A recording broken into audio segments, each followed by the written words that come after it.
Bueno, entonces, mis queridos, vamos a dar inicio a nuestra clase de hoy, sin muchas vueltas. Eh, el día de hoy vamos a hablar sobre infección del tracto urinario en los pacientes pediátricos, ¿sí?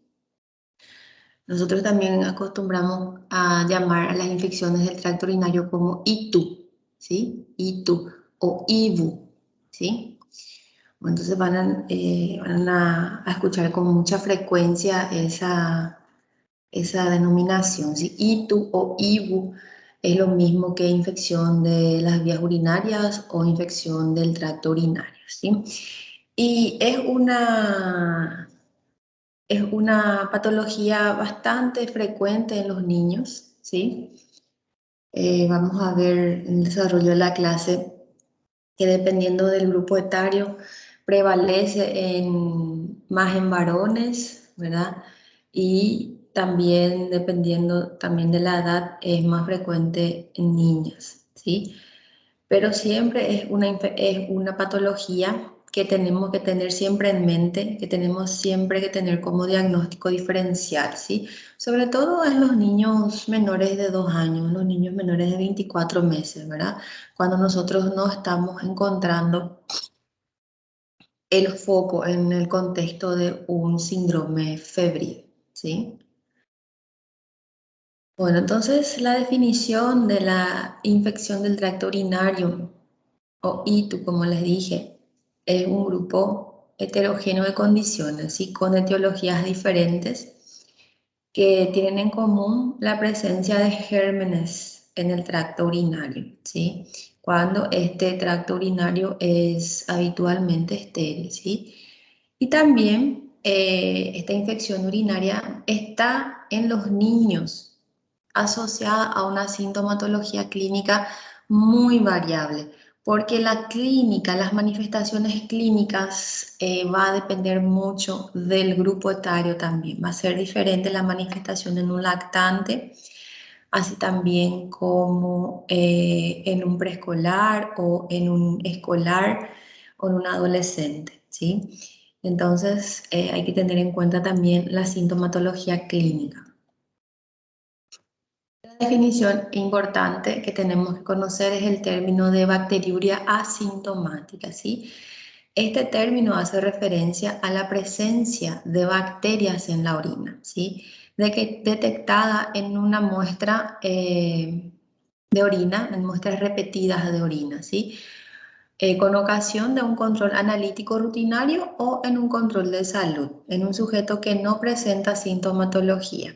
Entonces, nosotros no sospechamos de infección urinaria, solicitamos de rutina un análisis, un chequeo general, un chequeo laboratorial a nuestro paciente y entre esos eh, análisis laboratoriales solicitamos una orina simple, ¿verdad? Y en esa orina simple entonces tenemos la presencia de bacterias en la orina. Eso se le llama bacteriuria asintomática porque es un hallazgo al azar. Nuestro paciente no tiene sintomatología de infección urinaria y tenemos ese hallazgo solamente porque solicitamos un control de rutina, ¿sí? Este tipo de infecciones aparecen fundamentalmente en niños de edad escolar y no tienen ninguna trascendencia clínica, ¿sí? O sea, no tiene ningún riesgo para el futuro del niño, ¿sí? Bueno, en cuanto a la epidemiología de la infección urinaria,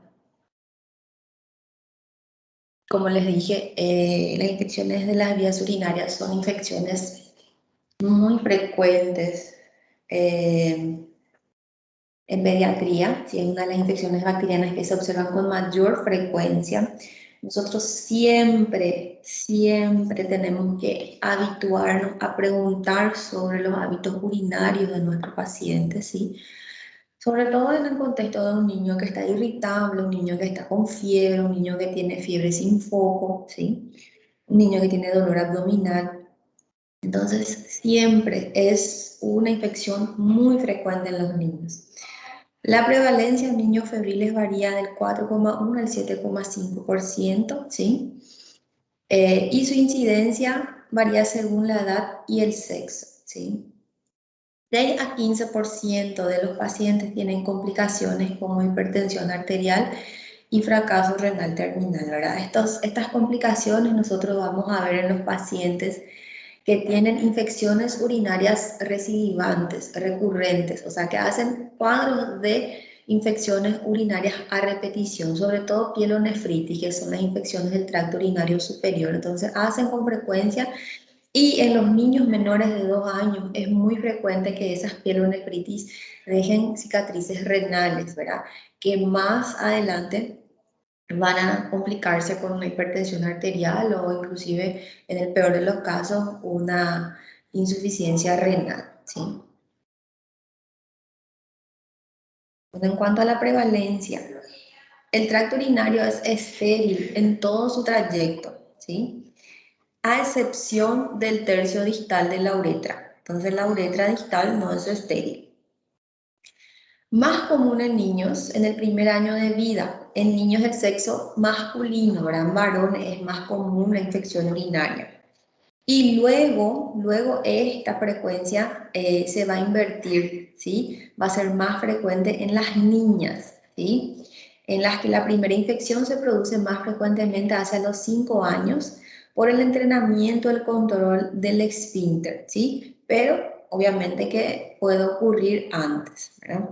Entonces, en el primer año de vida es más frecuente en el varón a causa de la fimosis fisiológica que tienen los niños, ¿sí? Entonces, esa fimosis, ese prepucio suele estar colonizado por bacterias y esas bacterias son las que van a ascender por la uretra y llegar hasta la vejiga y también, si no se trata precozmente, van a ascender hasta el riñón, ¿sí? En las niñas, porque es más frecuente a partir de la edad preescolar o escolar. ¿Por qué? Porque las niñas sabemos que tienen la uretra más corta, también empiezan a irse solas al toilet, ¿verdad? Empiezan a higienizarse solas, entonces la mala higiene también predispone a eso. Y otra causa también de infecciones urinarias en las niñas es que las niñas, cuando ellas aprenden a controlar el esfínter, no quieren irse con mucha frecuencia al baño, entonces atajan mucho la orina, no quieren dejar de ver su dibujito en la tele, no quieren dejar de jugar con el tablet o con el celular, o no quieren dejar de hacer la actividad que están realizando para ir a la orina. Entonces atajan hasta lo máximo que puedan esa orina. Entonces esa orina que está ahí retenida en la vejiga, sumada a la mala higiene de las niñas que están aprendiendo a irse sola al toilet, ¿verdad? Hace con que las bacterias que van ascendiendo por la uretra, entonces encuentren un caldo de cultivo en esa vejiga, ¿sí? Por eso es más frecuente en niñas en etapa de entrenamiento de esfínter, ¿sí? 60-80% de las niñas va a presentar una segunda infección urinaria, generalmente a los 18 meses siguientes de una primera infección. Es más frecuente en los varones no circuncidados, así como les dije. En los niños antes del año de vida es más frecuente. ¿Por qué? Por la fimosis fisiológica, ¿verdad? Entonces, en los varones que son circuncidados, a los que se les retira ese prepucio que cubre el glande, entonces no hay forma de que ninguna bacteria colonice esa piel y cause infección, ¿sí? También desde la introducción de la vacuna antineumocóxica y el anti-hemófilus hubo una reducción de las bacteriemias y meningitis por estos patógenos. Y la infección del tracto urinario es la causa más importante. Atiendan bien este punto porque es un punto muy significativo desde mi punto de vista, desde mi entendimiento, que la infección del tracto urinario es la causa más importante de fiebre sin foco en menores de 24 meses. Entonces, en los lactantes que hacen fiebre sin foco, o sea, tienen fiebre persistente, pero nosotros no le encontramos foco, no es la garganta, no es un resfriado, no es el oído, no son los pulmones, ¿sí? Siempre tenemos que sospechar o pensar por lo menos que podría ser una infección urinaria. Preguntarle a la mamá, ¿está orinando bien? Su orina no cambió de olor, no cambió de color, ¿sí? Está cambiando la misma cantidad de pañales que estaba cambiando antes de que empiece a tener la fiebre. Entonces todo eso es muy importante, ¿sí? Es la principal causa de fiebre sin foco en niños menores de 2 años, niños menores de 24 meses. Vamos a clasificar la infección urinaria como IBU superior, ¿verdad? La infección de las vías urinarias inferiores, o IBU, también llamada cistitis, perdón, o IBU superior o pielonefritis, infección de las vías urinarias superiores o pielonefritis, ¿verdad? Cuando nosotros hablamos de la IBU, de la ITU inferior o ITU baja o cistitis, ¿verdad? Entonces la infección va a estar en la uretra y en la vejiga. Va a llegar hasta ahí la infección. Cuando nosotros hablamos de una pielonefritis o una infección de las vías urinarias superior, entonces la infección va a ascender a través de los uréteres hasta el parénquima renal, ¿sí? Entonces vamos a clasificar en ITU baja y ITU alta, infección de vías urinarias inferior o cistitis, e infección de vías urinarias superior o pielonefritis. También tenemos que tener en cuenta cuando hablamos de infección urinaria, los factores de riesgo para esta patología. El sexo femenino porque ya hablamos, ¿verdad? Primero porque la zona de la uretra está ahí en una región que está muy cercana a la región del ano, ¿verdad? El perineo es una región sucia, entonces que fácilmente esa uretra distal que no es estéril, ¿verdad? Va a estar contaminada por las bacterias las bacterias colónicas, ¿sí? Entonces el sexo femenino por eso es un factor de riesgo.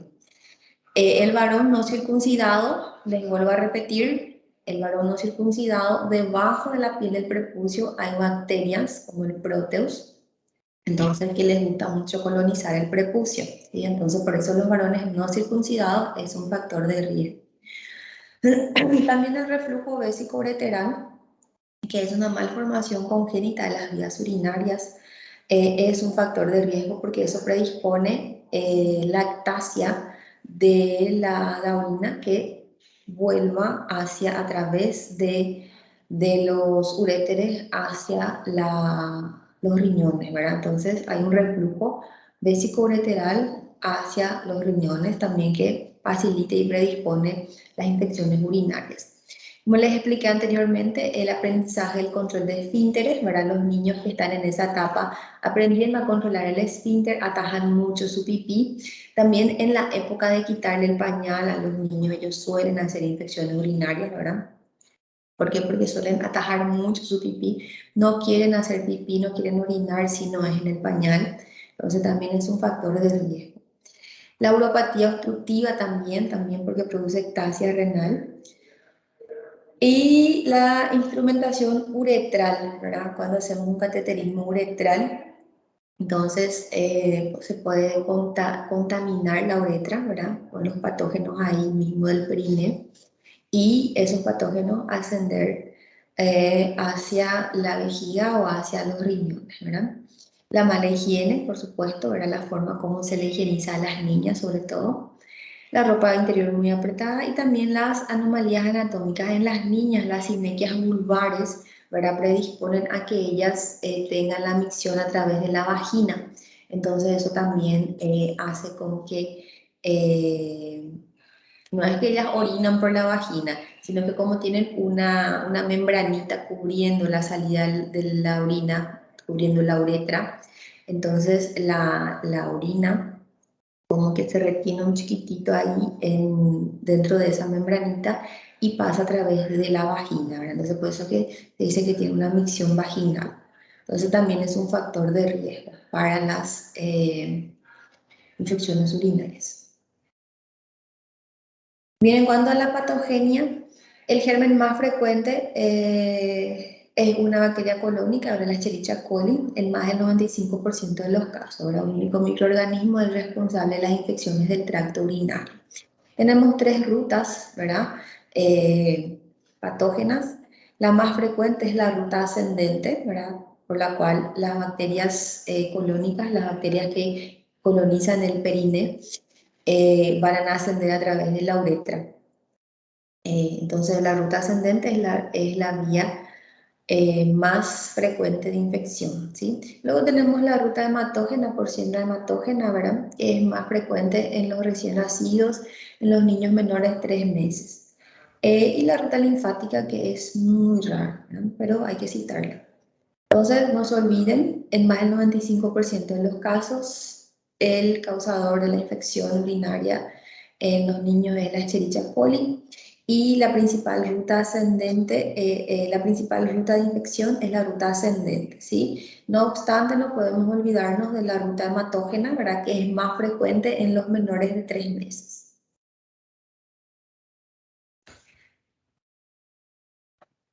En cuanto a la etiología, les vuelvo a repetir, el germen más frecuente es la Escherichia coli, un 70 hasta el 90% de los casos, ¿verdad? También la exposición a antibióticos, hospitalizaciones previas y también anomalías congénitas también pueden ser causas estas bacterias, el Proteus mirabilis, la Klebsiella y la Pseudomonas aeruginosa, ¿verdad? Los enterococcus fecalis pueden estar asociados a niños pequeños y los otros gérmenes que con menor frecuencia causan infecciones urinarias son el Enterobacter cloacal, el Streptococcus agalactiae, el Staphylococcus sp, la Serratia, la Morganella morgani y Citrobacter y el Acinetobacter. ¿Sí? Fíjense que la mayoría de los agentes etiológicos son bacterias, ¿verdad? Pero también tenemos que tener en cuenta que los virus pueden causar infecciones urinarias, ¿verdad? Entonces los virus tienen un escaso papel como causa de infecciones, pero no podemos olvidarnos de un virus, ¿sí? Que es el adenovirus y puede causar una cistitis hemorrágica, ¿sí? Entonces, el adenovirus puede causar una cistitis hemorrágica, ¿sí? También el virus BK también pueden causar cuadros de cistitis hemorrágica, ¿sí? Sobre todo en pacientes inmunodeprimidos, ¿sí?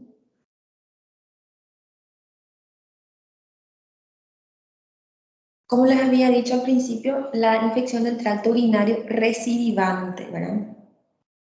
¿A qué se refiere la infección del tracto urinario recidivante? La ITU recurrente o la ITU recidivante es lo mismo. Entonces, cuando nosotros tenemos 2 o más episodios de pielonefritis aguda durante un año, yo estoy hablando de una ITU recidivante.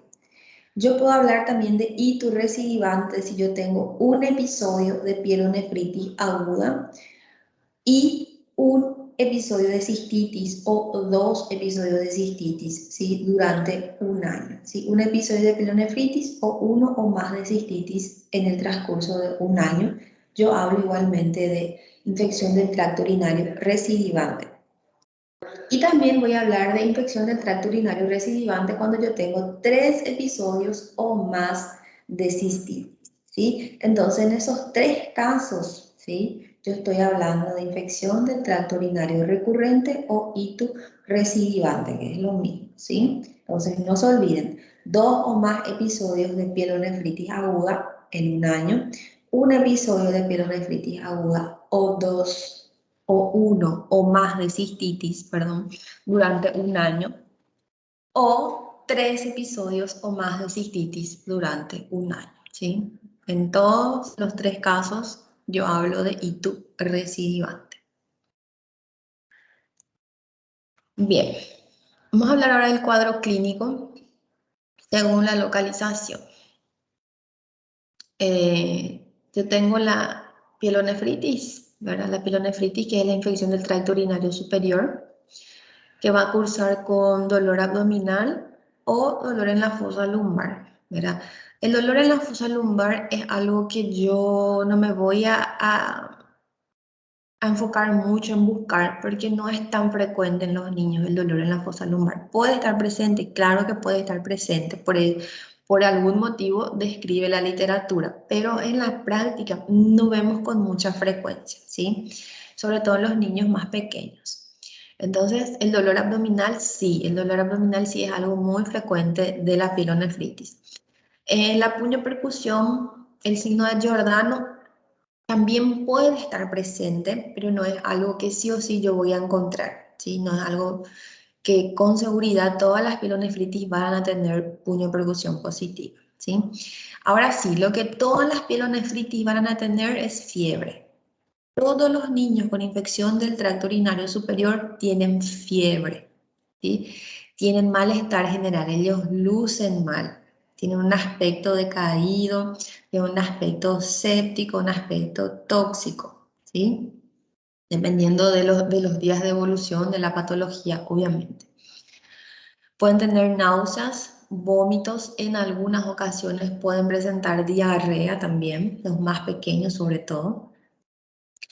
Y también la irritabilidad, el rechazo alimentario y la pérdida de peso, ¿verdad? Que son signos y síntomas bastante frecuentes en la pielonefritis aguda, ¿sí? Que es la infección del tracto urinario superior. Ahora, el cuadro clínico de la cistitis, que es la infección del tracto urinario inferior, ahí yo voy a tener sintomatología más, voy a tener una sintomatología más selectiva de las vías urinarias, ¿verdad? Entonces mi paciente va a tener disuria, ¿sí? Pero doctora, ¿cómo yo sé que un bebé de 1 año tiene disuria? ¿Sí? Y bueno, por la irritabilidad, o la mamá se da cuenta que cuando el bebé orina, llora, ¿verdad? Entonces tiene disuria, tiene urgencia miccional, ¿sí? Parece que va cada rato al baño y no vacía por completo la vejiga, ¿sí? Tiene polaquiuria, orina poquito y a cada momento. Tiene también dolor suprapúbico, ¿verdad? Tienen dolor abdominal, ¿verdad? Suprapúbico. Y en los lactantes hay alteración en el color, en el volumen y en el olor de la orina, ¿sí? Entonces, fíjense que en la pielonefritis, ¿verdad? Obviamente puede haber toda esta sintomatología también precedida al cuadro de fiebre y de malestar general. La pielonefritis tiene síntomas sistémicos, ¿sí? Entonces va a tener fiebre, va a tener decaimiento, va a tener malestar general, no se siente bien, tiene náuseas, vomita, ¿sí? Sin embargo, la cistitis, la sintomatología es más localizada, ¿sí?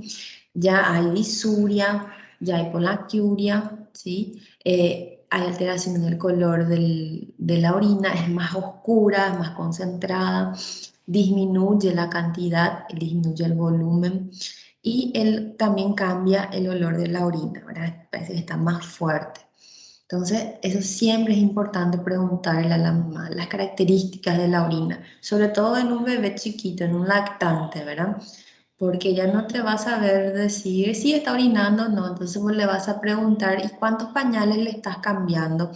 ¿Estás cambiando con la misma frecuencia que antes? ¿A qué hora le cambiaste este pañal? Mientras ustedes le revisan, revisen el pañal de su niño y fíjense si tiene orina, si orinó, fíjense el color de la orina. Yo no tengo ningún problema de oler el pañal de los niños, ¿verdad? Para ver si el olor es más fuerte. Entonces, y pregunten a qué hora se le cambió este pañal, desde qué hora tiene puesto, para tener en cuenta entonces cuánto está orinando en realidad, ¿sí? Entonces, la cistitis, los síntomas son más localizados, son más así específicos mismos del tracto urinario. Ya en la pielonefritis los síntomas son sistémicos y hay fiebre. Yo no quiero decir que en la cistitis nunca habrá fiebre. Puede haber fiebre, pero es más raro, ¿verdad? Lo que más vemos en la cistitis son los síntomas más localizados en las vías urinarias, ¿verdad? La urgencia miccional, la polaquiuria, el olor a la micción y el dolor abdominal ahí en la región suprapúbica. Los recién nacidos, entonces ellos como todo recién nacido, ¿verdad? Ellos tienen una sintomatología inespecífica. Siempre que nosotros hablamos de una infección en un recién nacido, nosotros vamos a estar hablando de una sepsis, ¿sí? Entonces ellos pueden hacer hipotermia o hipertermia, van a estar con poca ganancia ponderal, van a tener succión débil, pueden presentar vómitos y diarrea, distensión abdominal, pueden presentar palidez, pueden presentar cianosis perioral, cianosis distal. y pueden hacer también ictericia prolongada por la sepsis, ¿verdad? Entonces son síntomas más inespecíficos en los recién nacidos, así como la sepsis neonatal. También en los lactantes, la sintomatología es un poco inespecífica en el sentido de que es difícil porque el niño no habla todavía, entonces es difícil la comunicación con ese lactante, pero tenemos que tener en cuenta la falla de Medro. ¿La falla de Medro qué es? La falla de Medro es cuando el paciente no gana la cantidad de peso que debería de ganar para su edad, ¿sí? Entonces yo tengo, por ejemplo, un niño de un año, de 12 meses, ¿verdad? Que debería de pesar 10 kilos y a esa edad pesa 7 kilos y medio, 8 kilos. Entonces yo tengo falla de Medro con ese niño, porque ese niño no está ganando, no está teniendo la ganancia ponderal requerida para su edad. Entonces yo tengo que buscar las causas de esa falla de Medro. Obviamente, sí. No estamos en el contexto de un niño desnutrido, ¿verdad? Tenemos en cuenta el niño que se alimenta, que toma bien el pecho, un niño bien cuidado. Entonces, en ese contexto tenemos que buscar las causas de falla de Medro y una de las causas de falla de Medro es la infección de las vías urinarias. También el rechazo alimentario, los niños no quieren alimentarse, no quieren mamar, no quieren comer su papita. Pueden presentar también náuseas y vómitos, pueden presentar diarrea también los lactantes y dolor abdominal, ¿verdad? Van a estar más irritables, más inquietos, con el abdomen distendido.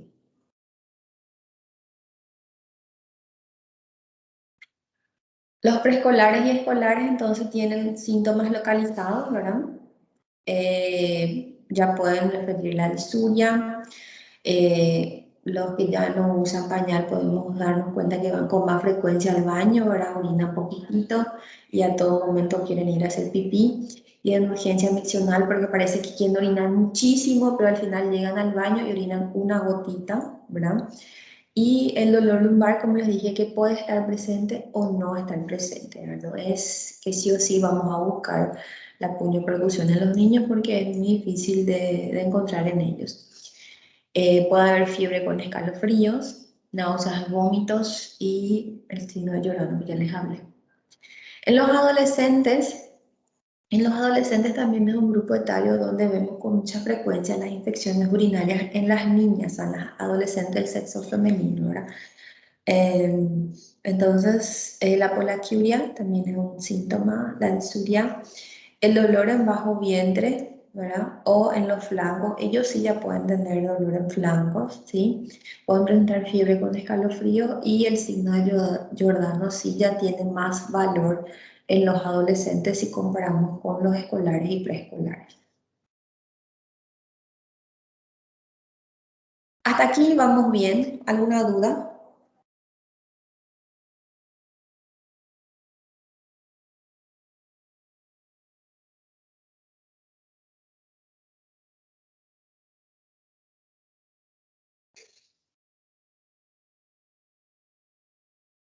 Bueno, voy a seguir entonces. Entonces, en cuanto a los métodos de recogida y procesamiento de la muestra de orina, ¿verdad? ¿Cómo vamos a tomar la muestra de orina? En un paciente escolar, en un paciente adolescente es muy fácil, ¿verdad? Porque nosotros vamos, ellos ya son continentes, ya tienen control de esfínter, entonces vamos a recoger la orina a través del chorro medio, ¿verdad? Le vamos a indicar que se haga un buen aseo genital con mucha agua, se higienizan bien, orinan un poco afuera y el chorro del medio es lo que vamos a recoger y procesar para nuestra muestra. En los pacientes que no tienen control de esfínter, ¿verdad? Entonces están indicados la punción vesical y el cateterismo. Acá hay un error de digitación, no es ureteral, es uretral, transuretral, ¿sí? Entonces es la punción vesical y el cateterismo transuretral, ¿sí? Donde ustedes lean sobre infección del tracto urinario, inclusive en nuestro libro, en el Nelson, dice que la punción vesical es la prueba gol estándar para el urocultivo, ¿sí? Entonces, en la punción vesical es gol estándar, ¿verdad? sobre todo en neonatos, en recién nacidos, ¿verdad? O cuando hay alguna dificultad para tomar la muestra. Pero la punción vesical o la punción suprapúbica es un método que en la práctica nosotros no realizamos con mucha frecuencia, ¿verdad? ¿Por qué? Porque es un método muy invasivo. Imagínense el escenario, una mamá con su hija o su hijo que tenemos que recolectarle la orina. El paciente no orina, no orina, no orina, ¿verdad? Entonces, lo que nosotros sugerimos es el cateterismo transuretral, ¿verdad? Es de primera elección en niños sin control de esfínter, pero la mayoría de los padres se niegan a ese cateterismo transuretral, ¿verdad? Y imagínense, con más razón se van a negar a la punción vesical, a la punción suprapúbica, ¿verdad? Pero en todas las literaturas ustedes van a encontrar que el gol estándar para el urocultivo, en cuanto a los métodos de asepsia y todo, es la punción vesical, ¿sí? Pero lo que más utilizamos en los pacientes no continentes, o sea, que no tienen control de esfínter, es el cateterismo transuretral porque tiene una sensibilidad del 95% y una especificidad del 99%, ¿sí? Es un método muy efectivo. Solo que también es invasivo, ¿verdad? O sea, hay que introducir una sonda a través de la uretra del paciente, ¿sí? La bolsa recolectora adhesiva. Esa sí es la preferida de todos los padres, el sistema favorito por todos los padres por su comodidad, ¿verdad? ¿Por qué? Porque no hay invasión, no se le invada al niño, nada más una bolsita que tiene un adhesivo con bordes adhesivos y se le pega al periné del paciente. Pero ¿qué pasa? Este sistema de recolección con la bolsa adhesiva tiene alto porcentaje de contaminación, ¿verdad? Y por eso, a raíz de eso, de muchos falsos positivos, ¿verdad? Entonces no es un método efectivo para recolectar la muestra, ¿verdad? Entonces, hoy en día en realidad ya no, en las guías nuevas que nosotros leemos, las guías más actualizadas, ya no se habla luego de la bolsa colectora para tomar muestra de orina por la cantidad de falsos positivos. Porque si es que tu muestra de orina es negativa, ok, es negativo, ¿verdad? Pero si la muestra de orina que fue recolectada por una bolsa colectora es positiva, entonces no va a servir porque tenemos que tomarle de todas formas una muestra nueva de orina y esa muestra nueva va a tener que ser por cateterismo transuretral, ¿verdad? Entonces es cierto, los padres siguen optando por ese método, pero no es el método ideal porque no sirve, ¿sí? Bueno, y a partir de una muestra de orina obtenida del chorro medio de la micción, ¿verdad? Nosotros podemos hallar entonces leucocituria o bacteriuria, ¿verdad? Nosotros hablamos de leucocituria cuando tenemos más de leucocitos por milímetros cúbicos, más de leucocitos por campo, ¿verdad? Y la bacteriuria, hablamos de bacteriuria en la orina cuando tenemos más de 5 bacterias por campo, ¿verdad?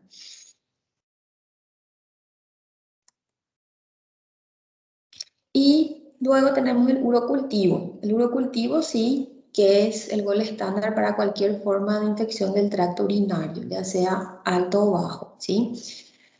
A veces no se considera necesario un urocultivo en los pacientes ambulatorios, ¿verdad? Sin embargo, es importante siempre realizarlo, ¿sí?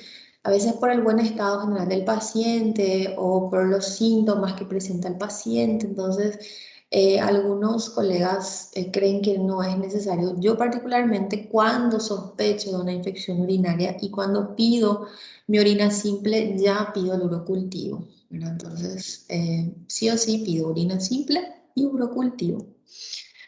Entonces, ¿cómo yo voy a interpretar un urocultivo? Si es de una micción espontánea del chorro medio, entonces yo tengo que tener más de 100.000 unidades formadoras de colonias por ml, ¿sí? Para que mi urocultivo sea positivo. Si mi muestra fue con sondaje vesical, entre 10.000 y 50.000 unidades formadoras de colonia, ¿sí? Para que mi muestra sea positiva. Y cuando yo tome la muestra por una punción suprapúbica, más de 5.000 cocos gram positivo y cualquier gram negativo, ya me considera una muestra positiva del urocultivo.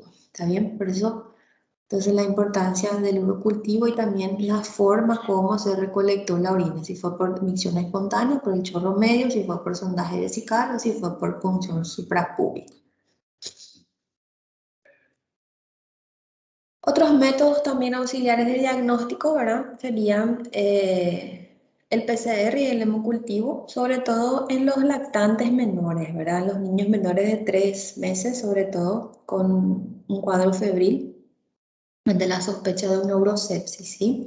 Entonces, lactantes y niños de corta edad con fiebre, afectación del estado general, siempre pedir además de la orina simple, el urocultivo, un PCR y un hemocultivo también.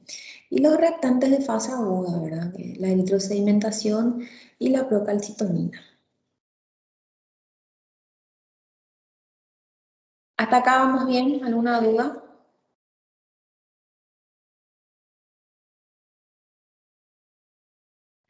Bueno, ya seguir. Entonces yo también tengo que tener en cuenta, como en todas las patologías, los criterios de hospitalización, ¿sí? Entonces, cuando yo voy a internar a un paciente con infección del tracto urinario, voy a internar a un paciente con infección del tracto urinario cuando tenga menos de 3 meses, ¿sí? Por el riesgo de la urosepsis. Cuando hay mal estado general de mi paciente, cuando hay afectación sistémica, cuando mi paciente luce séptico, cuando está deshidratado, cuando está decaído, cuando tiene escasa respuesta a los estímulos externos, cuando luce pálido, cuando tiene piel moteada, ¿sí? Etcétera. Entonces, en ese caso, tengo que hospitalizarle también. Cuando mi paciente luce grave, tengo que hospitalizarle, ¿sí? Cuando hay alteraciones electrolíticas o de la función renal, cuando mi paciente no tolera la medicación o la medicación o la alimentación oral, mi paciente está vomitando, entonces no se está alimentando y por ende no va a tolerar la medicación por la vía oral que le voy a indicar. Muy bien, entonces hay que internarle también.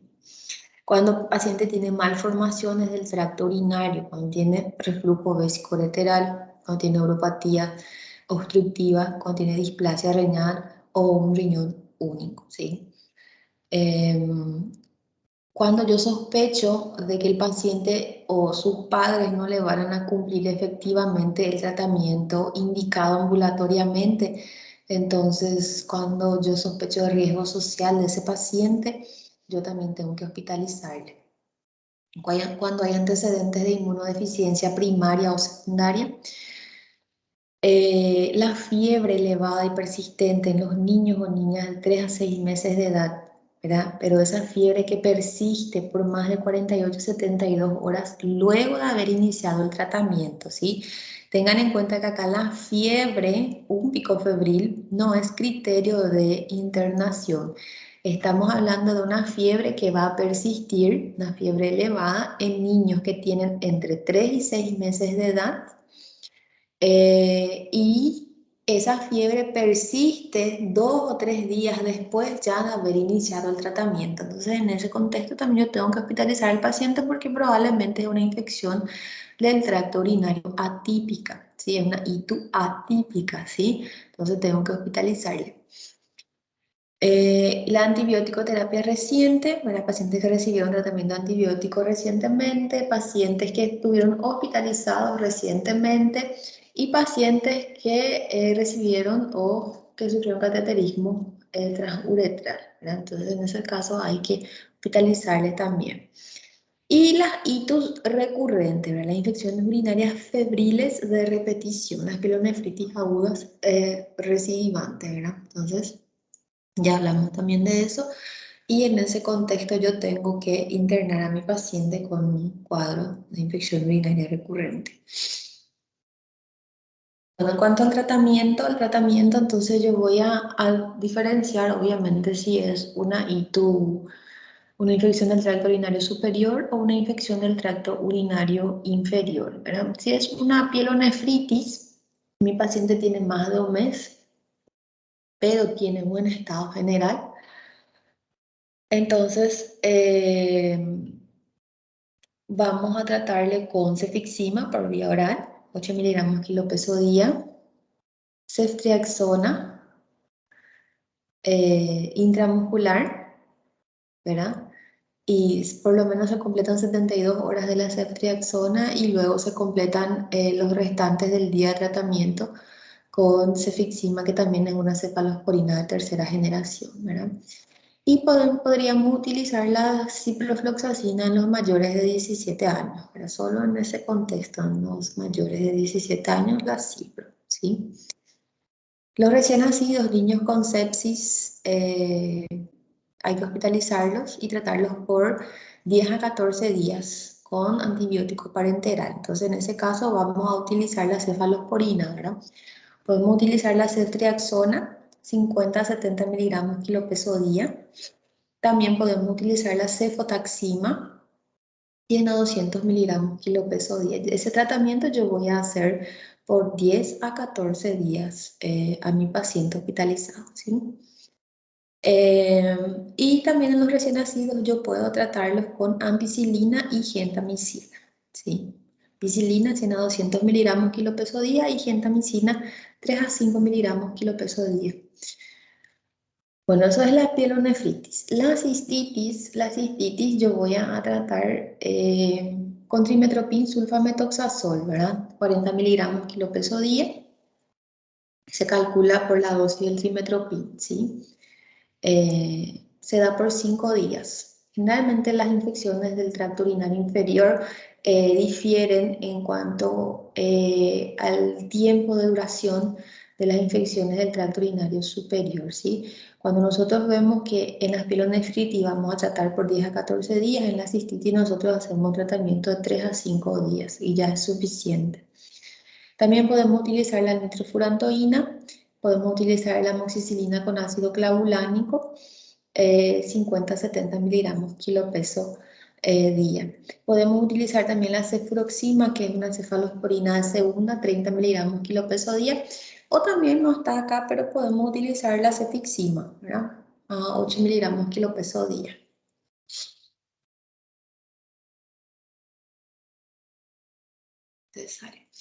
Bueno, en cuanto a la quimioprofilaxis, ¿verdad? Nosotros vamos a hacer la prevención de las ITUS, ¿verdad? ¿A qué pacientes? Vamos a hacer quimioprofilaxia a los pacientes que tienen alguna anomalía en el tracto eh, urinario, ¿sí? Entonces, cuando nosotros vamos a hacer un estudio, ¿verdad? Después del primer episodio de ITU, un estudio como una cistouretro, por ejemplo, entonces en ese caso también se indica una quimioprofilaxis antes de ese estudio, porque es un estudio invasivo, ¿verdad? Cuando tenemos una pielonefritis aguda de repetición, pero con un estudio morfofuncional normal. Cuando tenemos un reflujo vesicoureteral grado 3 o grado 4 en menores de 5 años, cuando tenemos una uropatía obstructiva, cuando tenemos disfunción vesical o cuando tenemos una ITU recidivante. Entonces, en esos casos nosotros vamos a hacer quimioprofilaxia en los niños, ¿sí? ¿Y con qué podemos hacer la quimioprofilaxis? ¿Sí? La quimioprofilaxis es un tratamiento que se hace, una prevención, ¿verdad? Que se hace con antibióticos también. Los mismos antibióticos que sirven para tratar el cuadro infeccioso agudo. Entonces podría ser con la nitrofurantoína, 1 a 2 miligramos kilo peso día, es una dosis diaria, generalmente a la noche. También podría ser con trimetoprim sulfametoxazol, 1 a 3 miligramos kilo peso día. O con amoxicilina o amoxicilina y ácido clavulánico a 10 miligramos kilo peso día, ¿sí? Después hay otras opciones, ¿verdad? Pero que no se usa con mucha frecuencia, que serían la cefalexina, el ácido nalidíxico y el cefadroxilo, ¿sí? Lo que más usamos son estos tres, la nitrofurantoína, el trimetoprim y la amoxicilina como quimioprofilaxis de las infecciones del tracto urinario. Hasta acá, ¿vamos bien? ¿Alguna duda, pregunta? Não, está claro, doutora. No. Doutora. Cuando pedimos los estudios morfofuncionales, ¿verdad? Entonces, cuando yo sospecho de que puede haber una malformación de las vías urinarias, ¿verdad? O luego del primer episodio de una infección del tracto urinario, yo debo pedir un estudio morfofuncional, ¿verdad? Entonces, la investigación del tracto urinario por imágenes está indicada luego del primer episodio de infección urinaria. 25 a 50% de los niños son diagnosticados con reflujo vesicoureteral luego de una infección del tracto urinario. Y los estudios morfofuncionales que nosotros solemos solicitar son la ultrasonografía, ¿verdad? La ecografía de las vías urinarias, la cistografía, el estudio urodinámico y la centellografía con TMS. La ultrasonografía dinámica, ¿verdad? Es el primer examen complementario, es lo primero que solemos solicitar después de un cuadro de infección urinaria. Tiene alta sensibilidad pero baja especificidad, ¿no? O sea, yo puedo ver, en el caso de que tenga un reflujo, yo puedo ver que hay una dilatación de los cálices, ¿verdad? Pero no veo qué grado de reflujo es, ¿verdad? Entonces tiene baja especificidad por eso.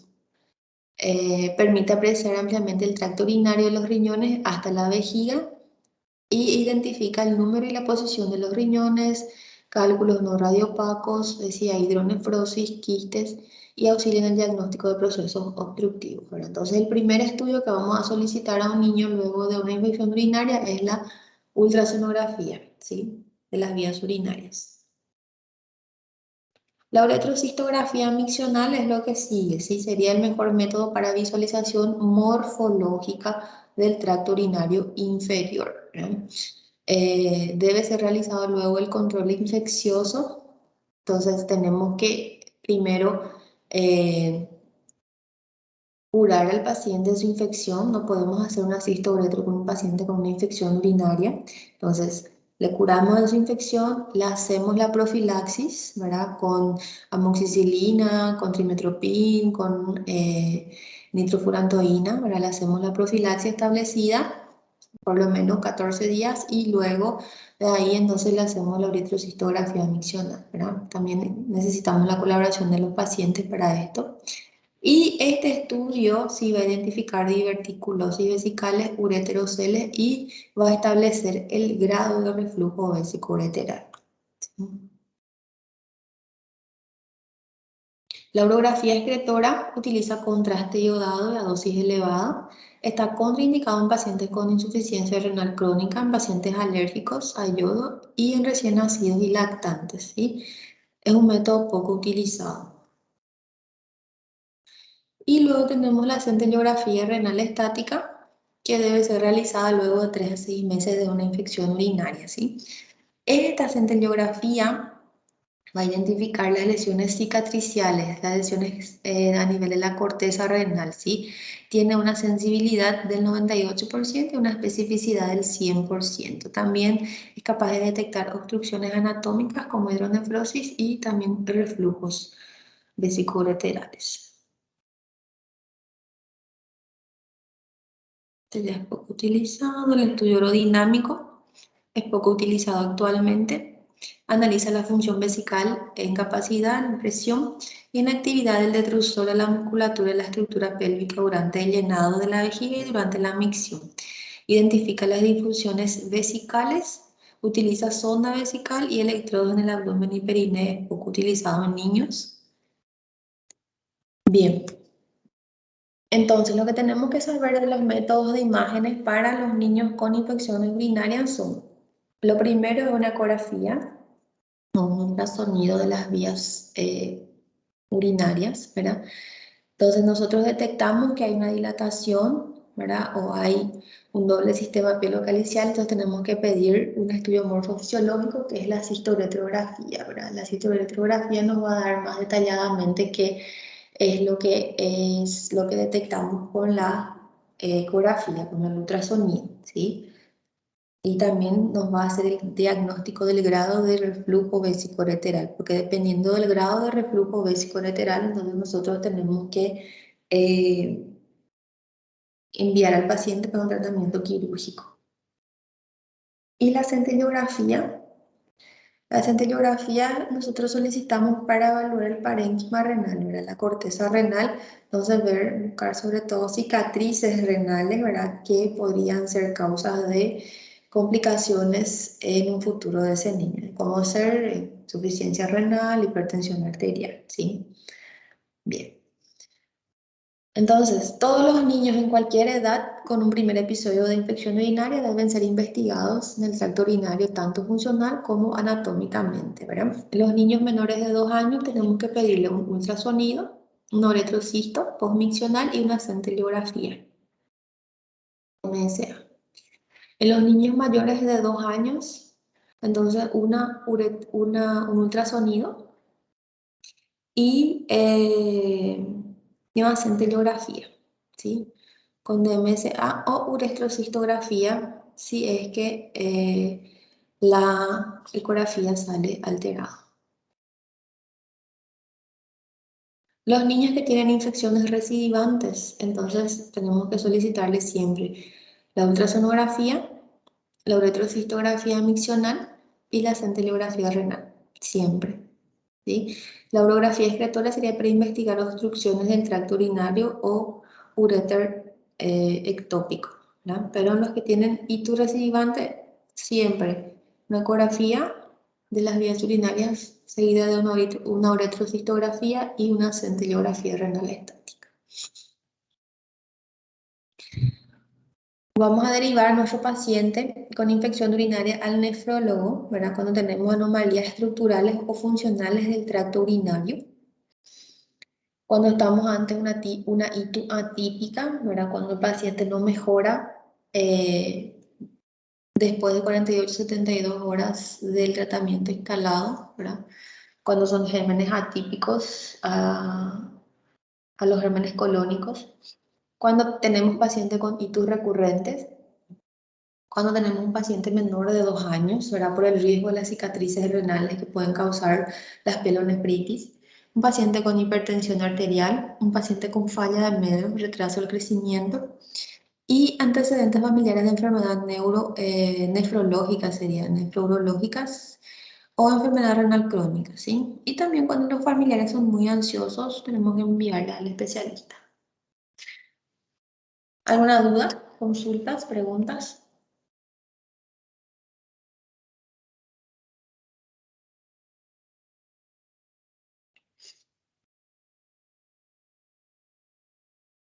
Todo ok. Seguro que no tiene ninguna duda en cuanto Doutora, a infección urinaria. ¿Comprendieron todo? doutora. Olá. Bueno, voy a pasar al siguiente tema entonces, ¿sí?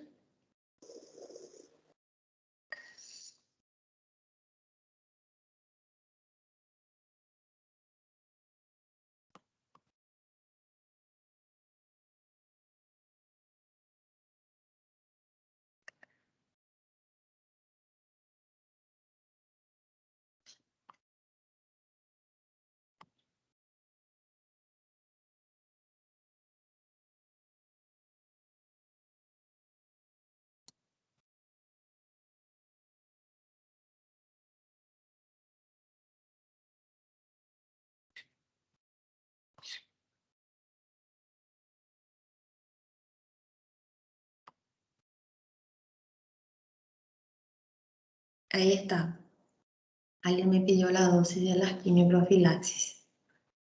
Nitrofurantoína 1 a 2 miligramos, kilopeso, una dosis diaria. Trimethoprim, sulfametoxazol, 1 a 3 miligramos, kilopeso, día. Y amoxicilina o amoxicilina y ácido clavulánico a 10 miligramos, kilopeso, día.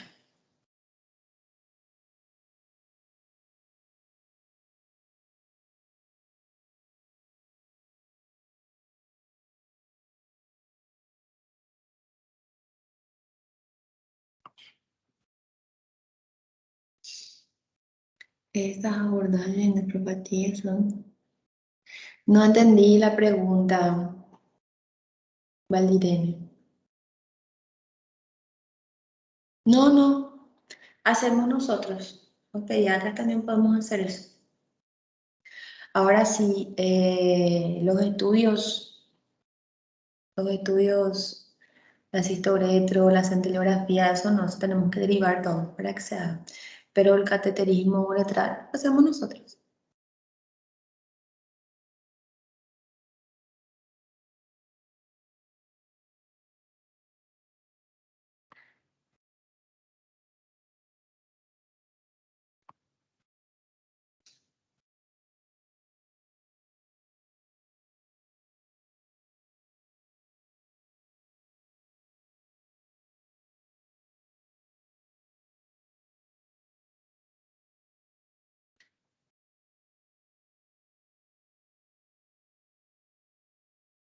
¿Están viendo?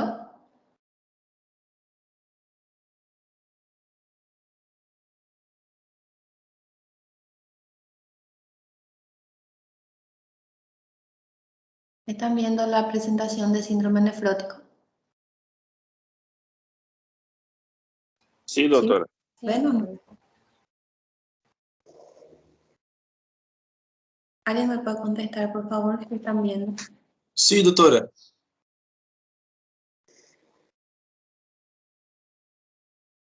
Sim, doutora.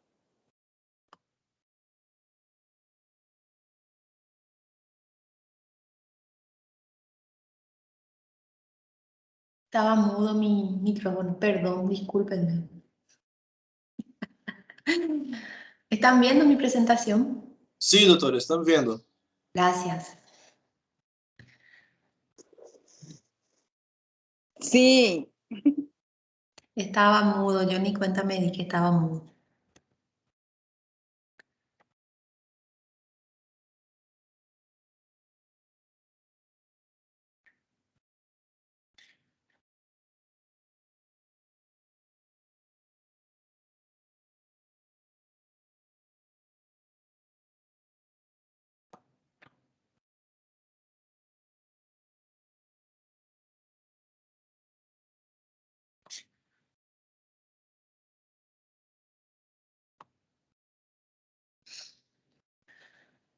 Ok, vamos a hablar entonces del síndrome nefrótico. ¿Están viendo?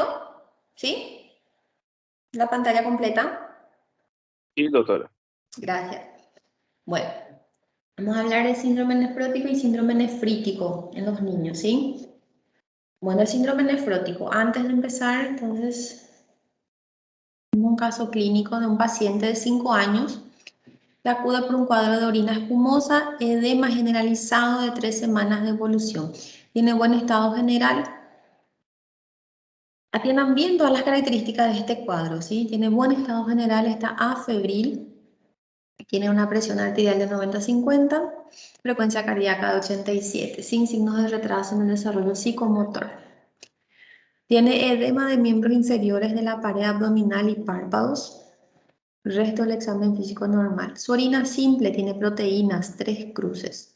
No tiene hematuria, tiene leucocitos normales. Su creatinina es de 0,5 miligramos por decilitro y su hemograma es normal. Entonces, un paciente que viene porque su orina está espumosa y tiene edema generalizado. Obviamente que un paciente que tiene un edema generalizado no te va a decir, doctora, tengo edema generalizado. Te va a decir, doctora, estoy todo hinchado. O, doctora, mi hijo no le queda más ninguna ropa. Lo que generalmente solemos ver en las urgencias o en los consultorios ambulatorios son esos motivos de consulta, ¿verdad? Está todo hinchado. O una vez consultó conmigo una adolescente de 13 años y vino con su hermana, una señora ponele, tenía unos 25 años la señora. La señora me dijo, doctora, yo le traigo a mi hermano porque él está muy gordo, no le queda más ni una de sus ropas, todo la aprieta, ¿verdad? Entonces, son cosas así que uno tiene que llamarnos la atención, ¿verdad? Hay que prenderse nuestra lamparita siempre, ¿verdad? Porque no es normal así de una hora para otra que nosotros subamos tanto de peso. Entonces la mamá pregunta, ¿por qué mi hijo está hinchado? Su cuadro es grave, mi hijo se va a poner bien, tiene cura su enfermedad, hay que internarle a mi hijo. ¿verdad? ¿Por qué puse estos abordajes aquí, estas preguntas de la internación, ¿verdad? Porque es muy común ver pacientes con síndrome nefrótico internados, hospitalizados, ¿verdad? Entonces ustedes tienen que saber que el paciente tiene buen estado general, ¿verdad? Tenemos que saber cómo tratarle, cómo educarle a ese paciente y hacerle seguimiento ambulatorio. Obviamente que hay criterios de internación en un nefrótico, ¿verdad? Pero también vamos a ver ahora. Y les pregunto, si voy a solicitar solamente un análisis, ¿cuál sería? Este niño va a necesitar una biopsia renal y qué tratamiento debo aplicar. ¿No? Estas cosas nosotros tenemos que saber así porque son cosas muy grandes, ¿verdad? Muy grandes hablando de un síndrome nefrótico, ¿verdad? Y es común el síndrome nefrótico en pediatría, es común, vemos con mucha frecuencia, ¿verdad? No es común así como un resfriado, no es común como una otitis, no es común como una diarrea, pero es común. ¿Sí? Nosotros vemos siempre, siempre hay síndrome nefrótico eh, en el servicio de pediatría, siempre.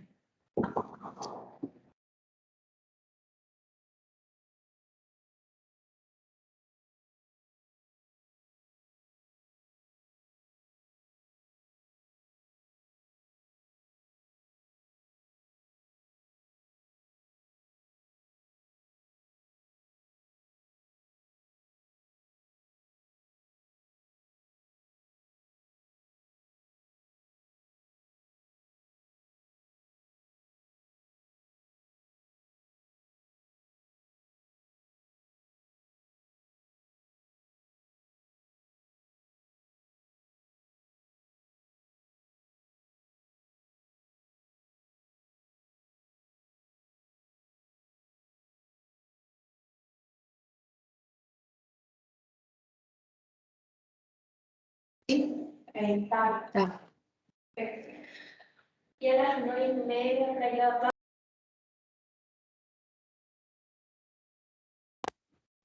Bueno, discúlpenme, sigamos.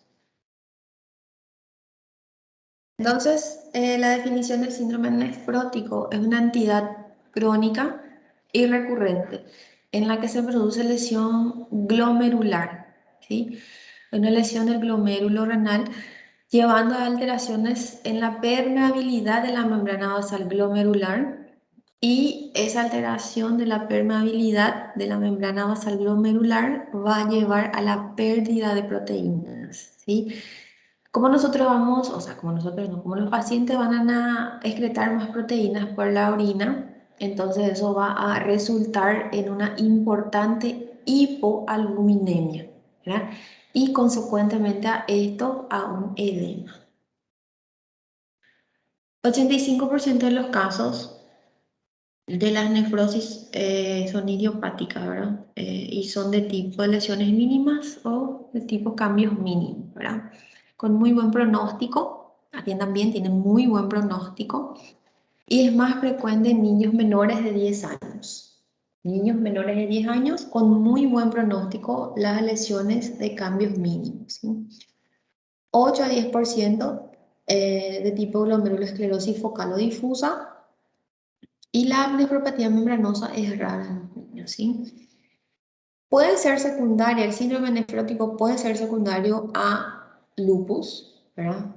A la púrpura de Heno-Schollen, también a infecciones como la hepatitis B y C, a SIDA, ¿verdad? Infecciones por el HIV, sífilis, malaria, toxoplasmosis, linfomas y leucemia, ¿verdad? Entonces, podemos ver síndromes nefróticos secundarios a raíz de estas patologías, ¿verdad? Pero si vemos un síndrome nefrótico primario, que el 80% de los casos, más del 80% de los casos, nos estamos hablando de una lesión, ¿sí? De cambios mínimos, que tiene excelente pronóstico y que es más frecuente en menores de 10 años. Esta es la fisiopatología del síndrome nefrótico, ¿sí? Tenemos dos posibles hipótesis, así como nos habla el Nelson, ¿verdad? Dos hipótesis probables. La primera hipótesis es de que hay un aumento en la permeabilidad glomerular, ¿verdad? Y ese aumento de la permeabilidad glomerular hace con que se excreten más proteínas por la orina, ¿verdad? Sobre todo la albúmina, que es la proteína que más tenemos circulando en el suelo.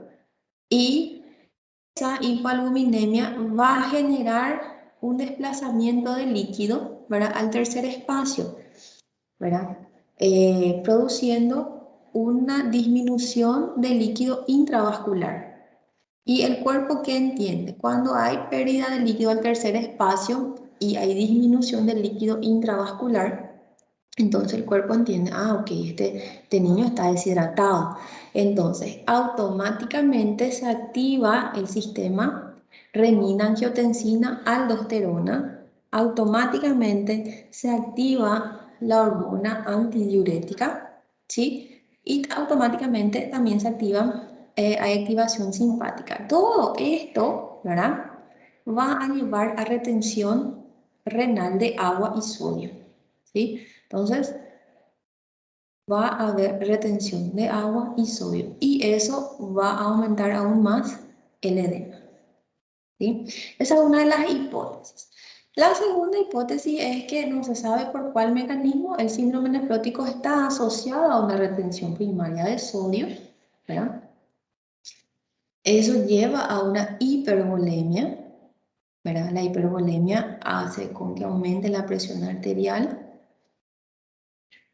y produzca a través de ese aumento de la presión arterial transsudación de agua al espacio intersticial, ¿sí?, más la retención primaria del sodio y que también va a generar el edema, ¿verdad? Entonces esas son las dos hipótesis por cual se genera el edema en el síndrome nefrótico, ¿verdad? A mí me gusta más esta, ¿verdad? Es la que más vemos por la pérdida de albúmina. Cuando hay hipoproteinemia nosotros sabemos que hay disminución de la presión oncótica del plasma, ¿verdad? Por eso hay extravasación al tercer espacio y eso genera una disminución del líquido intravascular, ¿verdad? Y ahí se activan estos sistemas que son para retener agua en el organismo, ¿verdad? Entonces le dice al riñón, no puedes excretar agua ni sodio, entonces nuestro paciente no va a orinar, ¿verdad? Entonces no orina y está edematizado. Entonces esa es la fisiopatología del síndrome nefrótico. Las manifestaciones clínicas, ¿cómo se presenta un paciente con síndrome nefrótico, ¿verdad? Tiene edema, acuérdense, edema, ¿sí? Edema de grado variable. Inicialmente va a ser palpebral, pudiendo llegar a nasarca, ¿verdad? Un edema generalizado. El edema es depresible, es móvil, es frío y es gravitacional, ¿sí? O sea, depende de cómo el paciente se acueste, se siente, se pare, ¿verdad? Además del edema, el paciente tiene oliguria, ¿verdad? Entonces no orina muy poco y la orina que está entonces es una orina oscura y tiene mucha espuma. Esa espuma es por la cantidad de proteínas que está perdiendo en la orina, ¿verdad? El paciente está anoréxico, no quiere comer, los niños más pequeños suelen estar irritables y el dolor abdominal es una causa, es una queja bastante frecuente en el síndrome nefrótico, dolor abdominal, ¿no? Entonces, los casos crónicos tienen riesgo de celulitis, peritonitis primaria, sepsis, asma, neumonía y diarrea, ¿verdad? Entonces hay muchas infecciones también asociadas a los síndromes nefróticos. ¿Por qué? Porque acuérdense que las inmunoglobulinas, ¿verdad?, que son nuestros anticuerpos, son proteínas. Entonces, como hay pérdida masiva de proteínas, también hay pérdida de inmunoglobulinas. Entonces, el cuerpo está predispuesto a sufrir infecciones, ¿sí? El diagnóstico. El diagnóstico nosotros vamos a hacer una proteinuria de 24 horas, ¿sí? Entonces, ¿qué nosotros esperamos encontrar en esa proteinuria de 24 horas? ¿Sí? Espero encontrar un resultado que tenga por encima de 40 miligramos por metro cuadrado por hora, ¿sí?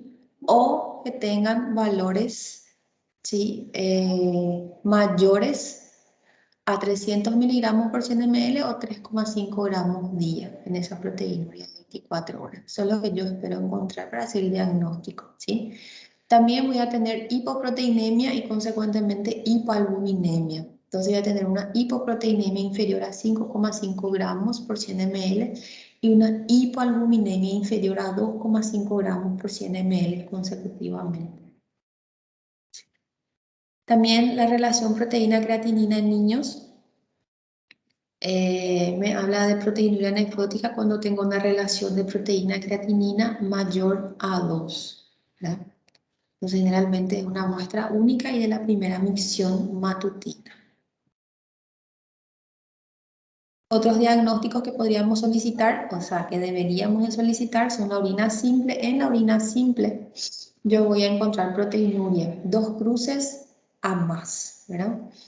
Hematuria, no es significativa la hematuria en el síndrome nefrótico, ¿sí? Puede haber hiponatremia, acuérdense la retención de sodio por los riñones, y ese sodio pasa todo al espacio intersticial también. Y la hiperlipidemia, ¿verdad? Acuérdense que los precursores de los lípidos son lipoproteínas. Entonces, como hay un aumento en la excreción de las proteínas, el hígado empieza a producir mayor cantidad de lipoproteínas, de LDL y de VLDL.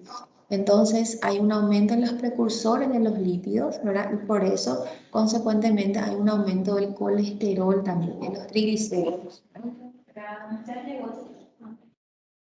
Que me espere.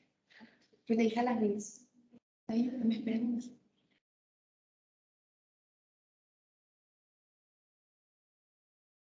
Bueno. También la biopsia renal. La biopsia renal no es necesaria en la mayoría de los casos cuando vamos a solicitar biopsia renal en el contexto de un paciente con síndrome nefrótico. Se indica cuando el cuadro se inicia antes de los 1 año o después de los 8 años. ¿No? Entonces, en ese caso, nosotros solicitamos una biopsia renal. Cuando tenemos hematuria persistente, cuando la hematuria es persistente, cuando no responde al tratamiento, cuando hay hipertensión grave no relacionada a los corticoides, cuando hay corticoresistencia, cuando hay disfunción renal y cuando hay complemento bajo por más de 8 semanas. Entonces, en ese contexto, nosotros vamos a solicitar una biopsia renal. Entonces, los estudios solicitados para un síndrome nefrótico serían una orina simple, una proteinuria de 24 horas que me va a dar el diagnóstico definitivo y la relación proteína-creatinina en la orina, ¿sí? Para detectar repercusiones de ese síndrome nefrótico, entonces yo voy a pedir un perfil renal, que es la urea creatinina, voy a pedir hemograma con plaquetas, reticulocitos, electrolitos y un perfil lipídico con colesterol y triglicéridos. También tengo que definir la causa, ¿verdad? Tengo que solicitar dosaje de complemento para hacer diagnóstico diferencial, VDRL, HIV, anticuerpos, ¿verdad? Virus de la hepatitis C, el factor antinuclear, ecografía abdominal, donde vamos a ver los riñones aumentados de tamaño, y la biopsia renal en los casos donde están indicados la biopsia renal, ¿no? El diagnóstico diferencial del síndrome nefrótico y el síndrome nefrítico, ¿verdad? Pero el síndrome nefrítico nosotros vamos a ver hematuria, hipertensión e hipervolemia, ¿verdad? Con síntomas congestivos. Vamos a tener una historia de infección reciente por estreptococo, ¿verdad? En el síndrome nefrótico por cambios mínimos estos síntomas no están presentes o son muy discretos. También puede ser diagnóstico diferencial una insuficiencia cardíaca con anasarca, ¿verdad? Que es más rara en los niños. Una hipoproteinemia. Podría ser una desnutrición proteica, una enfermedad celíaca, una hepatopatía grave, como diagnóstico diferencial del síndrome nefrótico, ¿no? Pero acá siempre tenemos que tener en cuenta que nuestro paciente tiene buen estado general y el edema es así muy repentino, ¿verdad? Entonces, eso es lo que nos tiene que llamar la atención. El edema es algo así que se instala en pocos días, ¿sí? Criterios de internación. Vamos a internar al paciente con síndrome nefrótico cuando le vamos a hacer su biopsia renal, cuando el paciente está en anasarca o cuando tiene alguna infección grave. Las medidas generales en cuanto al tratamiento de este paciente es pesarle diariamente, ¿verdad? Porque sabemos que cuando hay edema hay un aumento del peso con relación al peso seco del paciente, entonces pesarle diariamente para ver si ese edema va remitiendo. Cuidados de la piel para evitar infecciones. Tratar las infecciones de las vías aéreas superiores, hacer balance hidrosalino, ¿verdad? En los pacientes con síndrome nefrótico el balance hidrosalino debe de ser negativo siempre, ¿verdad? O sea, lo que el paciente, los egresos del paciente tienen que ser mayores que sus ingresos, ¿verdad? Entonces, siempre el balance debe ser negativo. Y albendazol antes de iniciar el tratamiento con corticoide, ¿verdad? Por el riesgo de estrongiloideasis diseminada. Siempre desparasitar al paciente antes de iniciar el tratamiento, que es con corticoides a dosis inmunosupresora, ¿verdad? Antibiótico en un síndrome nefrótico solo en casos de infecciones. Las vacunas en periodos de remisión o con corticoides a dosis menores de 2 miligramos kilo peso, ¿verdad? No menores de 10 kilos o 20 miligramos día en días alternos. Solo en esos casos los pacientes se pueden vacunar. En cuanto a la nutrición, hay que tener en cuenta una dieta hiposódica. Una dieta normoproteica, no es necesario restringir o aumentar la cantidad de proteínas porque el paciente esas proteínas que vos le des de más va igualmente perder, va a seguir perdiendo, ¿verdad? En los primeros días. Evitar el exceso de líquido, no es necesario restringir, pero sí evitar el exceso. Acuérdense que el balance de nuestro paciente tiene que ser negativo y también restringir las frituras por el tema de la dislipidemia, que ocasiona el síndrome nefrótico. Los diuréticos no son necesarios, ¿verdad? Y pueden causar trombosis, ¿verdad? Y usar solamente en caso de anasarca severa con hipervolemia la furosemida. Solo en ese caso está indicado el diurético, ¿verdad? Lo contrario no. Y la albúmina cuando nosotros vamos a indicar solamente cuando tenemos una hipoalbuminemia menor a 1,5 gramos por decilitro, ¿verdad? O sea, en ese caso yo voy a pasar la albúmina a mi paciente, lo contrario no. Y el tratamiento, la base del tratamiento del síndrome nefrótico son los corticoides, ¿sí? Entonces el cuadro típico en mayores de 1 año, se aguardan 4 a 6 semanas, ¿verdad? En ese tiempo ya se da un 15% de remisión espontánea. Y se hace un tratamiento en 3 etapas. En la primera etapa, el tratamiento es con prednisona a 60 miligramos por metro cuadrado o 2 miligramos kilo peso día, dosis única diaria por la mañana, ¿verdad? La dosis máxima es 60 miligramos día. Esa primera etapa nosotros vamos a dar por 6 semanas, ¿sí? Entonces, 6 semanas vamos a tratar con prednisona, 2 miligramos kilo peso día, una dosis diaria. En la segunda etapa vamos a hacer la misma dosis, pero vamos a hacer en días alternos durante 4 semanas. Y en la tercera etapa, que va a ser una etapa de retirada progresiva del corticoide, entonces nosotros vamos a hacer un descenso gradual de ese corticoide, a 30 a 50% de la dosis administrada en días alternos. Vamos a hacerle días alternos también su tratamiento, pero vamos a ir reduciéndole la dosis en un 30 al 50% hasta suspender totalmente su tratamiento con la prednisona. Vamos a hacer el control de la proteinuria, porque es muy importante dar seguimiento a la proteinuria en nuestro paciente. Vamos a hacer proteinuria al final de la primera etapa y al final de la segunda etapa. Y a cada 30 días durante la etapa de retirada del corticoide. ¿Sí? Entonces es importante hacer el control de la proteinuria al final de cada etapa. ¿Sí? Y acá vemos la clasificación. Ahora vemos la proteinuria significativa o nefrotizante, que es una proteinuria de 24 horas mayor a 150 miligramos o relación proteína-creatinina por encima de 0,2, ¿verdad? Cuando hablamos de remisión en un síndrome nefrótico, cuando desaparece la proteinuria o trazos de proteína menos de 4 miligramos por metro cuadrado la hora, por 3 días consecutivos o 3 días en una semana con uso o no de corticoides. Entonces, en ese caso estamos hablando de remisión. Hablamos de remisión clínica, cuando hay un aumento de la diuresis, hay desaparición del edema, pero persiste la proteinuria. O sea, mejoran los síntomas, pero aún hay persistencia de la proteinuria, entonces estamos hablando de una remisión clínica del síndrome nefrótico. Hablamos de recidiva en el síndrome nefrótico cuando reaparece la proteinuria masiva en pacientes que ya estaban en remisión, donde ya no se veían proteínas en la orina. Vemos recidiva frecuente, 2 a 3 recidivas en 6 meses o 4 o más en un año. ¿Sí? Y esta terminología de córtico sensible, córtico dependiente y córtico resistente, ¿verdad? ¿De qué se trata? Decimos que el paciente es córtico sensible cuando tiene una remisión, ¿verdad? En 4 a 6 semanas de corticoides, ¿verdad? Una duración mínima de 2 meses. Entonces, córtico sensible, el paciente responde bien al tratamiento. El paciente es córtico dependiente cuando tiene una recidiva, ¿verdad? O sea, reaparece la proteinuria masiva cuando ya estaba en remisión, ¿verdad? Entonces, durante la fase de descenso de los corticoides o 2 semanas después de haber suspendido. Entonces, hablamos de pacientes que son corticoides dependientes, corticodependientes. Vos le suspendés o le disminuís la dosis y vuelven la proteinuria.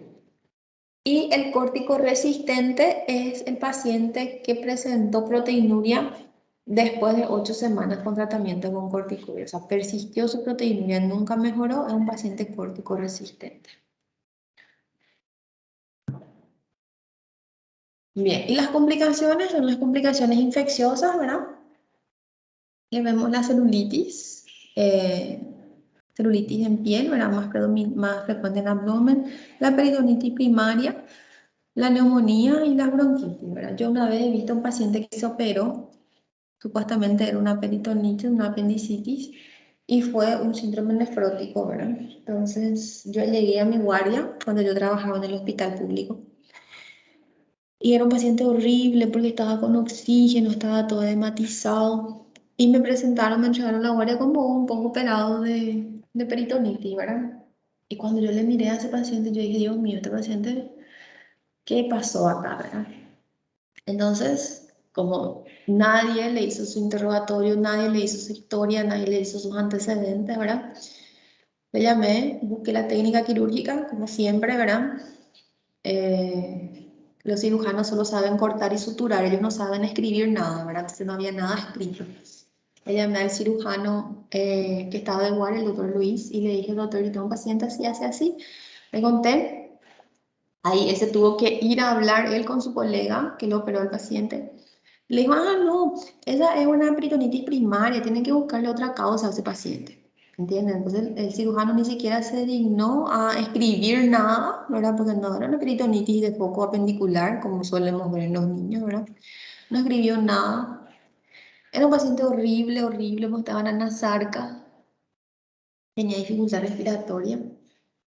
Y bueno, yo me fui, le interrogué a la mamá, no estaba orinando, le interrogué, señora, ¿tu hijo desde cuándo está así? ¿Qué es lo que le pasó? No, doctora, ella tiene, una vez ella se internó en Santa Rosa porque él no orinaba, luego, y él me empezó a contar, ¿verdad?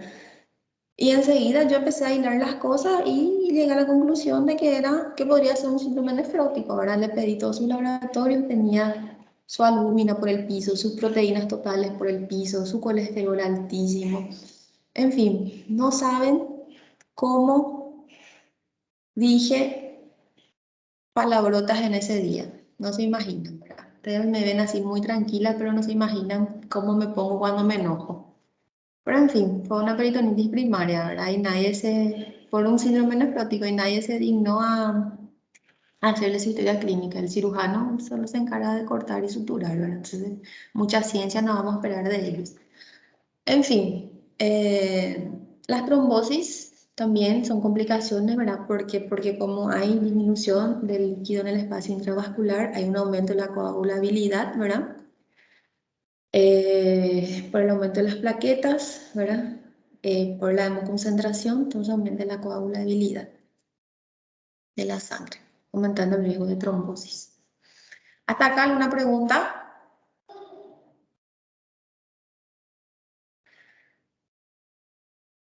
Bueno, voy a seguir. Digo con síndrome nefrótico. nefrítico, perdón.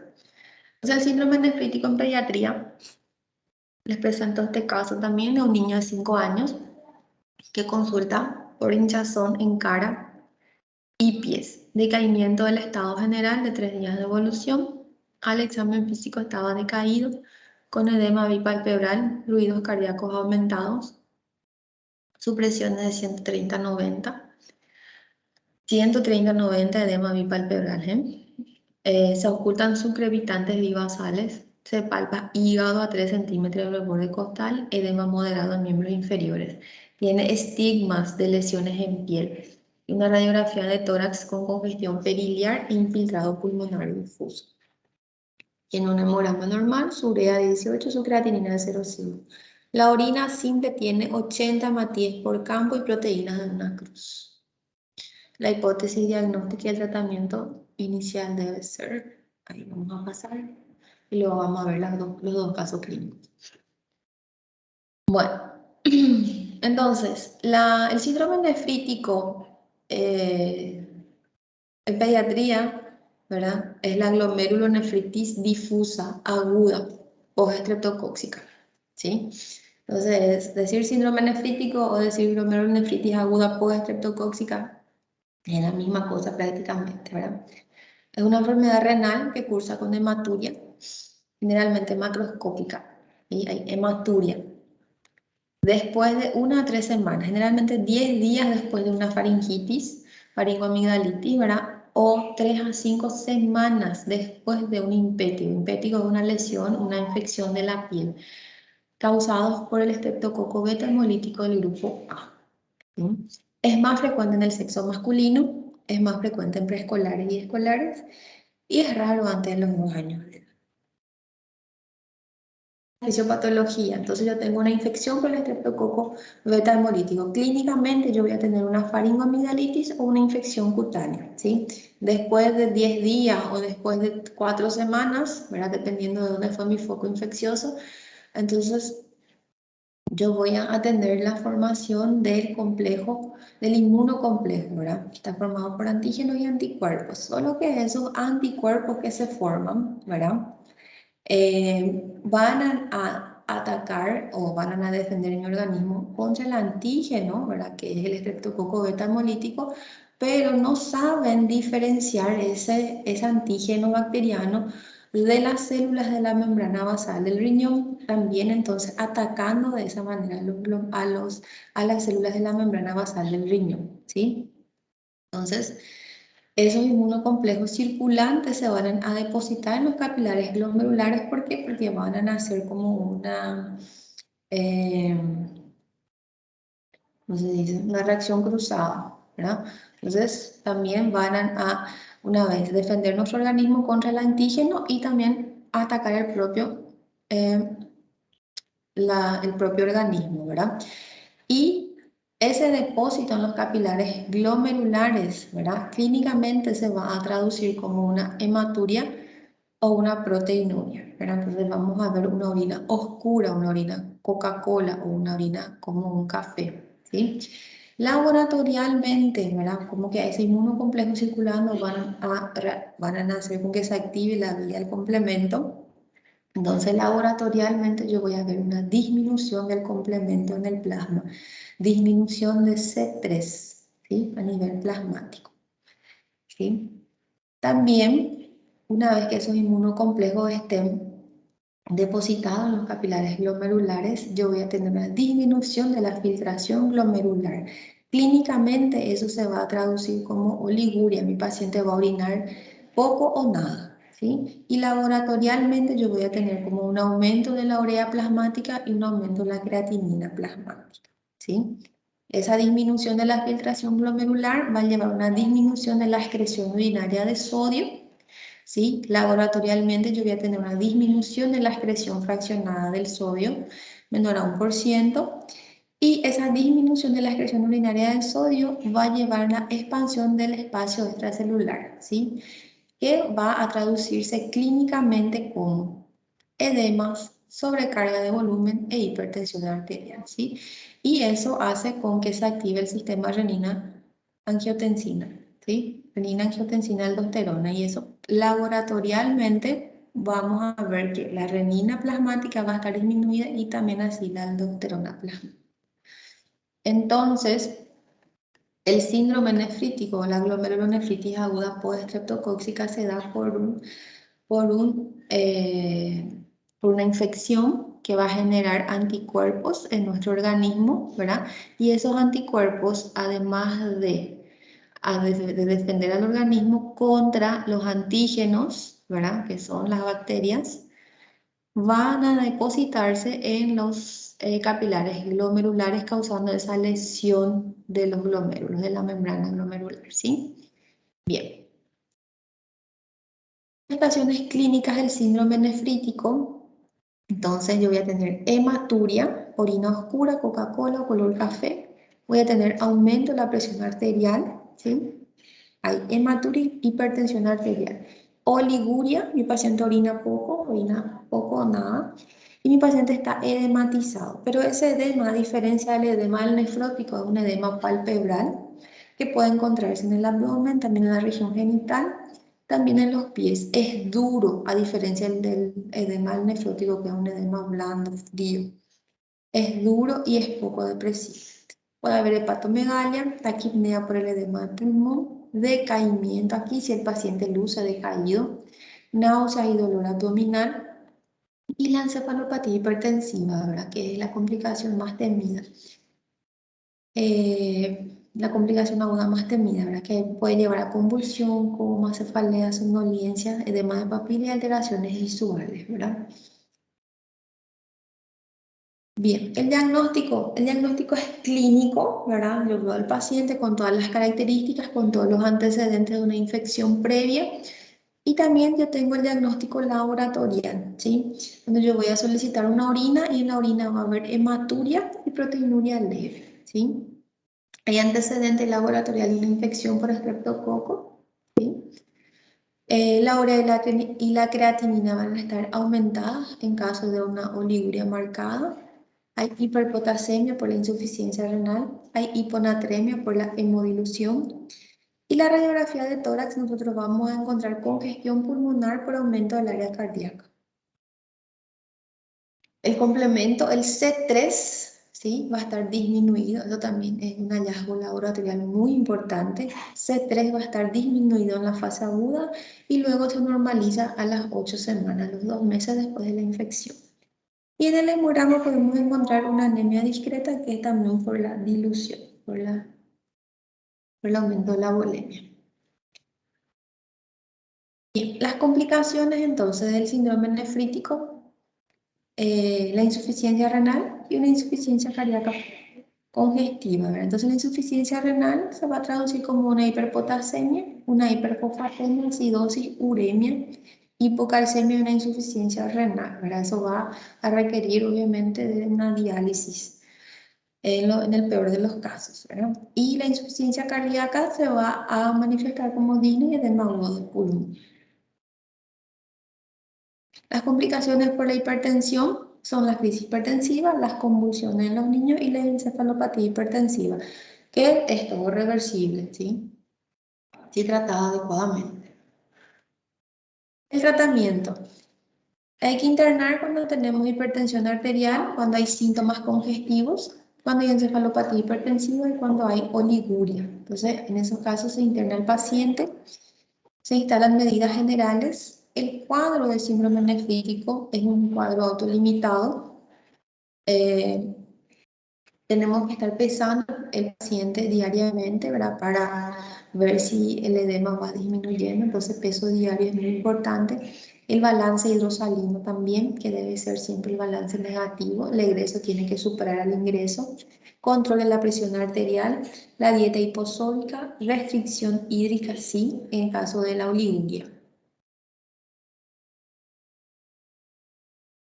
El tratamiento vamos a tratar con penicilina benzatina, generalmente por 10 días al paciente y también a sus contactos. Y los diuréticos vamos a utilizar solamente si tenemos síntomas congestivos. Ese diurético va a ser la furosemida.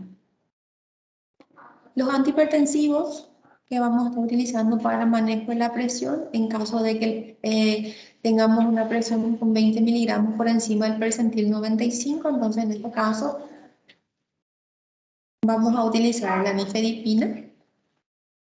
Podemos utilizar la amlodipina y el enalapril, ¿verdad? En caso de una emergencia hipertensiva, el nitroprusiato endovenoso. Y ahora una comparación, ¿verdad?, con el síndrome nefrítico y el nefrótico. El cuadro del síndrome nefrótico es cuadro más insidioso, ¿verdad? El nefrítico es un cuadro más agudo. El edema del nefrótico es un edema mucho más importante comparado con el edema del nefrítico. Es un edema blando también. El edema del nefrítico es un edema duro. La presión arterial del nefrótico está normal, en el nefrítico está elevado. La proteinuria en el nefrótico es mayor a 3,5 gramos por día y en el nefrítico es menor a 3,5 gramos por día. La hematuria en el nefrótico está ausente y en el nefrítico está presente. Y la albúmina está muy disminuida, ¿verdad? Suele ser inferior a menos 2,5 gramos en el nefrótico y en el nefrítico está normal. Y esto también es una comparación, ¿verdad?, de lo que ya les dije anteriormente. Y eso, síndrome nefrótico y el síndrome nefrítico.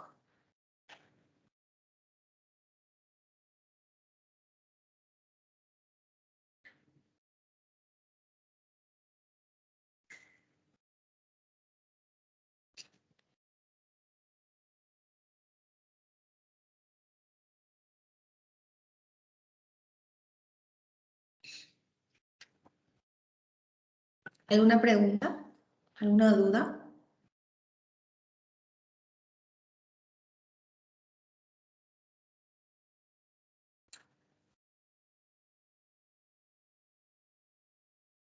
Valdirene, vos me preguntaste, al principio una cultura de orina no necesita biopsia y tratamiento profiláctico con cefalosporina. No entendí tu pregunta, Valdirene, ¿me puedes repetir, por favor?